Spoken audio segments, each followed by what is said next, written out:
Defence system को फोड़ दिया था, PL-15 चाइनीज मिसाइल को फोड़ दिया, चीन के एयरक्राफ्ट J-10 को कबाड़ बना दिया।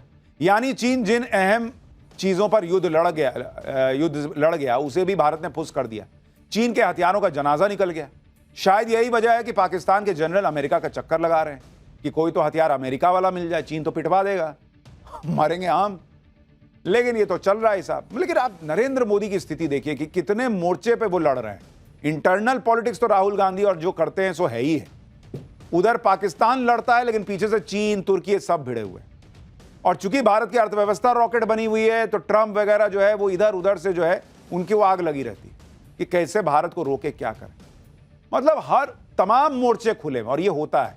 आप भी दफ्तर में काम करते होंगे, जब ज्यादा अच्छा काम कीजिएगा 10 लोग जो है वो टांग खींचने वाले आते हैं। सेम हाल इस वक्त तेजी से उभरते बढ़ते भारत का हो रखा है। खैर, भारत को तो नरेंद्र मोदी का नेतृत्व मिला हुआ है, लेकिन बीजेपी का नेतृत्व चेंज होने वाला है और पाठशाला में अगला चैप्टर उसी पर है। बीजेपी का नया अध्यक्ष कौन बनने जा रहा है, वो नाम जिस पर मुहर लगनी तय हो गई है क्या? 2 दिन में ऐसा क्या हुआ कि बीजेपी का नया अध्यक्ष चुना जाना फाइनल हो गया? बीजेपी को पहली बार महिला अध्यक्ष मिलने जा रही है। कहानी में बड़ा ट्विस्ट है, अब इसका चैप्टर खोल रहा हूं। इस वक्त बीजेपी के अंदर जबरदस्त हलचल मची हुई है। 2 दिन में इतने दनादन फैसले हुए हैं कि लोग हैरान रहे कि चल क्या रहा है। उधर आरएसएस की भी एक मीटिंग आज से दिल्ली में शुरू हो गई। एक तरफ आरएसएस की मीटिंग, दूसरी तरफ बीजेपी के अंदर धड़ाधड़ नए फैसले। जबरदस्त सस्पेंस का माहौल बना है और यह सस्पेंस है बीजेपी के नए अध्यक्ष के नाम को लेकर, क्योंकि जेपी नड्डा के बाद बीजेपी अब नया अध्यक्ष चुनने जा रही है। प्रधानमंत्री नरेंद्र मोदी इस वक्त विदेश में है और कहा जा रहा है कि पीएम मोदी के विदेश से लौटते ही बीजेपी के नए अध्यक्ष का नाम सामने आ जाएगा। यानी जुलाई का महीना तो नहीं जाने वाला है। ये लोग कह रहे हैं कि जुलाई में तो बीजेपी का नया अध्यक्ष कौन है पता लग ही जाएगा, और कुछ लोग तो कह रहे हैं कि 10 दिन भी नहीं लगेगा और नाम आ जाएगा कि नड्डा को कौन रिप्लेस करेगा। नए अध्यक्ष के लिए कौन सा नाम चल रहा है लिस्ट में? क्या कोई महिला पहली बार बीजेपी के अध्यक्ष बन सकती है या कहानी में बड़ा ट्विस्ट आने वाला है? ये सब आज आपको बताऊं। 2 दिन में ऐसा क्या हो गया कि कुछ ही दिनों में बीजेपी का नया अध्यक्ष चुना जाना फाइनल हो गया है लगभग, ये भी बताऊंगा। लेकिन पहले बीजेपी के अंदर मची हलचल की एक झलक देखिए।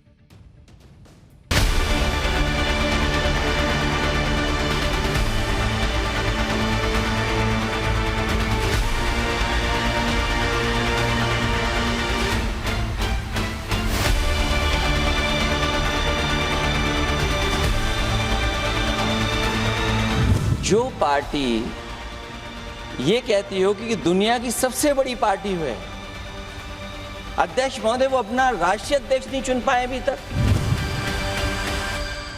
ये सामने जितनी पार्टियां हैं उनका राष्ट्रीय अध्यक्ष उन 5 लोगों को ही चुनना है परिवार के।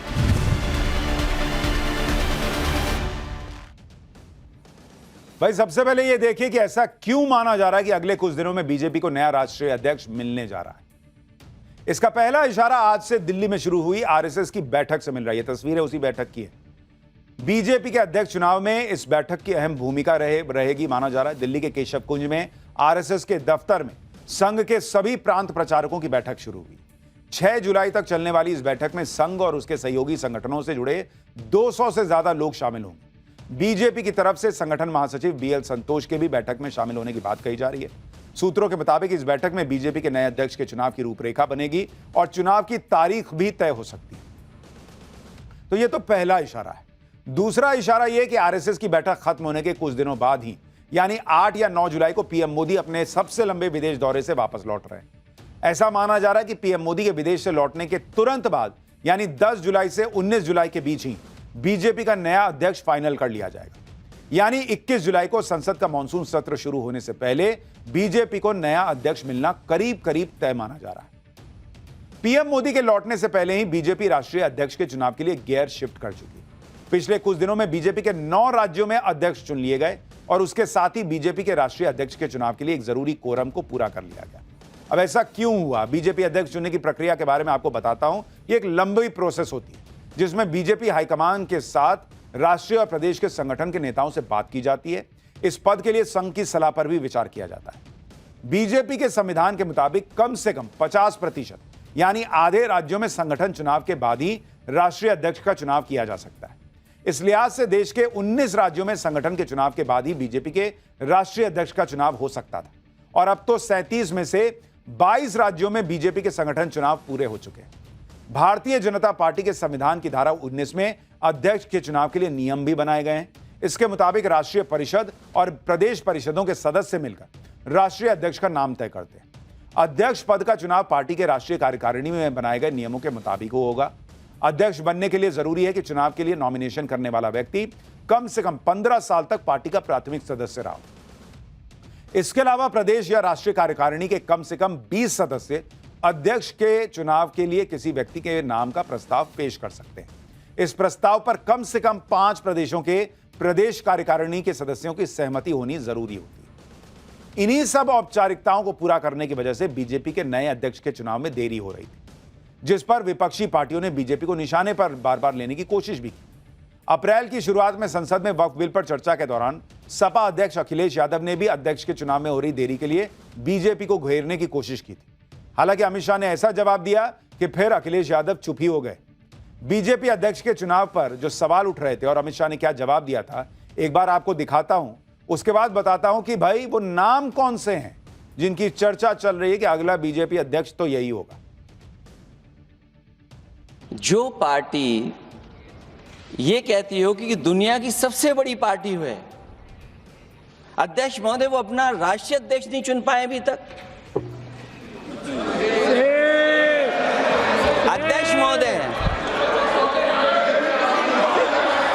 अध्यक्ष महोदय भारतीय जनता पार्टी क्या है?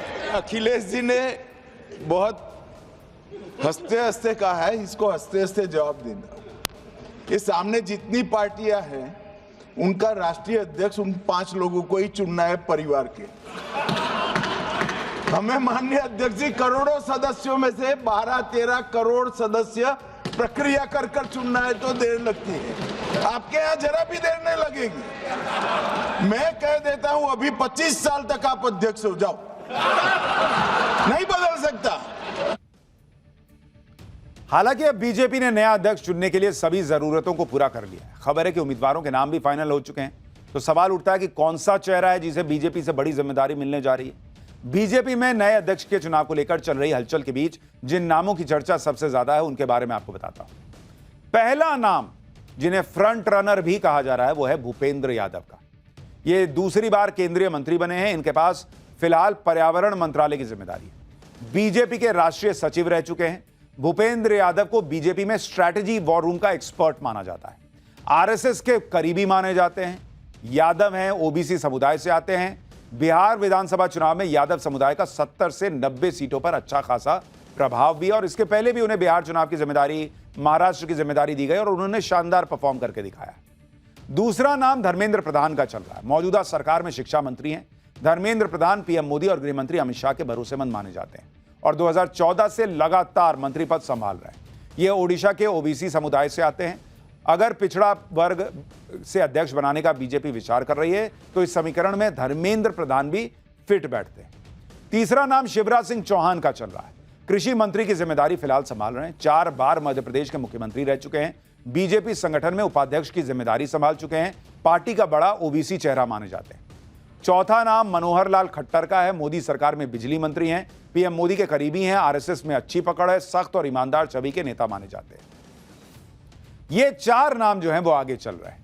इसके अलावा बीजेपी के नए राष्ट्रीय अध्यक्ष को लेकर ये अटकलें भी चल रही हैं इस बार कि किसी महिला को पार्टी के अध्यक्ष पद की कमान सौंपी जा सकती है, क्योंकि यूपी, महाराष्ट्र, हरियाणा और दिल्ली में बीजेपी के शानदार प्रदर्शन के बाद दिल्ली में महिला चेहरे को मुख्यमंत्री बनाया गया और संसद में महिलाओं के लिए 33% आरक्षण की बात तो बीजेपी कह ही रही है और संसद से इसके लिए बिल भी पास हो चुका है।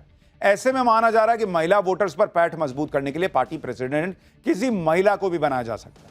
अगर ऐसा हुआ तो इसके लिए पीएम मोदी के मिशन साउथ को मजबूती देने के लिए जो 3 नाम आगे आते हैं उनकी चर्चा जोरों पर है। यह नाम है, पहला नाम निर्मला सीतारमण, जो मौजूदा सरकार में वित्त मंत्री हैं। निर्मला सीतारमण पार्टी में काफी मजबूत पकड़ बना चुकी हैं। उन्हें केंद्र सरकार में काम करने का लंबा अनुभव भी रहा है। सूत्रों के मुताबिक उनकी हाल ही में बीजेपी मुख्यालय में जेपी नड्डा और महासचिव बीएल संतोष के साथ मीटिंग भी हुई थी। उनका दक्षिण भारत का होना बीजेपी को दक्षिण भारत में मजबूत बनाने के रास्ते खोलेगा। दूसरा नाम डी पुरंदेश्वरी का है। दक्षिण भारत में बीजेपी का बड़ा चेहरा है। आंध्र प्रदेश के पूर्व मुख्यमंत्री और टीडीपी फाउंडर एनटी रामाराव की बेटी हैं। आंध्र प्रदेश भारतीय जनता पार्टी की पूर्व अध्यक्ष रह चुकी हैं। वो ऑपरेशन सिंदूर के बाद अलग अलग देशों में भेजे गए प्रतिनिधिमंडल का हिस्सा भी थी। तीसरा नाम वानती श्रीनिवासन का है। वानती श्रीनिवासन तमिलनाडु के कोयंबटूर दक्षिण सीट से विधायक और भारतीय जनता पार्टी की महिला मोर्चा की राष्ट्रीय अध्यक्ष रह चुकी है। वो लंबे समय से पार्टी के लिए काम कर रही हैं। वानती 1993 से बीजेपी के साथ हैं और संगठन में कई अहम पदों पर बनी रही हैं। बीजेपी के राष्ट्रीय अध्यक्ष के चुनाव पर देश की राजनीति में चर्चा इसलिए भी तेज है क्योंकि मौजूदा अध्यक्ष जेपी नड्डा पहले ही एक्सटेंशन पर चल रहे हैं। जनवरी 2023 में बीजेपी के राष्ट्रीय अध्यक्ष पद पर जेपी नड्डा का कार्यकाल खत्म हो गया था। फिर लोकसभा चुनावों की वजह से उनका कार्यकाल जून 2024 तक बढ़ाया गया। इसके बाद हरियाणा, महाराष्ट्र और जम्मू कश्मीर के अलावा दिल्ली विधानसभा चुनाव थे, तो जेपी नड्डा का कार्यकाल फिर आगे बढ़ा दिया गया। फिर पार्टी संगठन के चुनावों में देरी की वजह से उनका अध्यक्ष का चुनाव टलता रहा, लेकिन अब नए अध्यक्ष के चुनाव का रास्ता पूरी तरह क्लियर हो चुका है। ऐसे में माना जा रहा है कि संसद के मॉनसून सत्र की शुरुआत से